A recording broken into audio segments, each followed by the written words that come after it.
आपल्यासोबत युगेंद्र पवार आहेत, आपण त्याच्याशी बातचीत करूया. दादा, काही वेळापूर्वी मतदानाचा हक्क बजावलेला आहे, काय वातावरण दिसतं? वातावरण खूपच चांगलं आहे. सगळीकडे जिथं कुठं आपण फिरतोय तर खूप चांगलं वातावरण आपल्याला दिसतंय आणि बारामतीकर नक्की पवार साहेबांना आणि आम्हाला साथ देतील हा विश्वास आहे. तुम्ही आजींचे आशीर्वाद घेण्यासाठी अजित पवारांच्या घरी जाणार होता, परंतु त्या आधीच या ठिकाणी आजी आलं, तर कसं बघताय?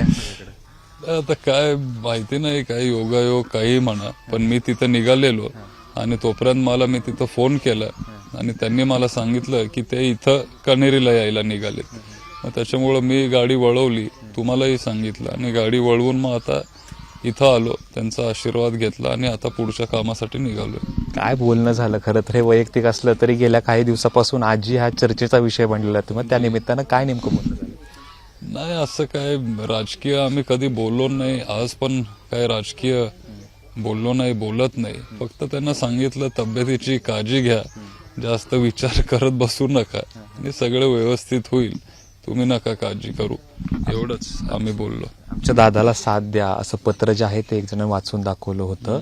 दादांच्या सभेमध्ये दादांवरती अन्याय झाला अशाची भावना होती. खरंच ती भावना जाणवली का त्यामध्ये? नाही, असं वाटत, म्हणजे ते त्यांचं पत्र होतं असेल, काहीच मला माहिती नाहीये, त्याच्यावर काय मला भाष्य करायचं नाहीये, बोलायचं पण नाहीये. पण शेवटी एका आईसाठी, एका आजीसाठी सगळे सन्मानच असतात. हे कुठल्याही कुटुंबात जरी तुम्ही गेला, कुठंही जगात, फक्त इथंच नाही, कुठंही आजी आई सगळ्यांना समान वागणूक देत असतात आणि तशीच माझी आजी. आजचा दिवसभराचा प्रोग्राम कसा असणार आहे?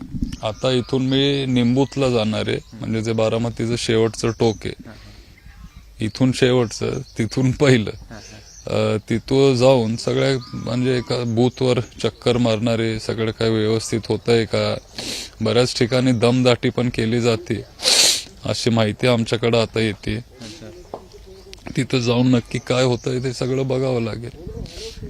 किती विजयाचा विश्वास वाटतो? नाही, विजय आपला 100% होणार आहे. त्याच्यासाठी फक्त 2 दिवस आपल्याला सगळ्यांना थांबावं लागेल. लीड पण आपल्याला चांगलं मिळेल असा विश्वास आज मला वाटतोय. कितीच असेल साधारणपणे?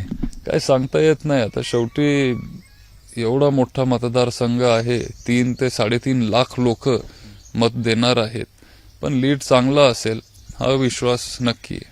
खूप खूप धन्यवाद. तरी युगेंद्र पवार जे आहेत ते म्हणतायत की मला विजयाचा विश्वास आहे आणि लीड जे आहे ते जास्तच असल्याचं जे आहे ते युगेंद्र पवार म्हणतात. आता नेमकं काय होतं हे 23 तारखेला आपल्याला बघावं लागेल. कॅमेरा पर्सन विजय राऊतसह जयदीप भगत, एबीपी माझा, कण्हेरी, काटेवाडी.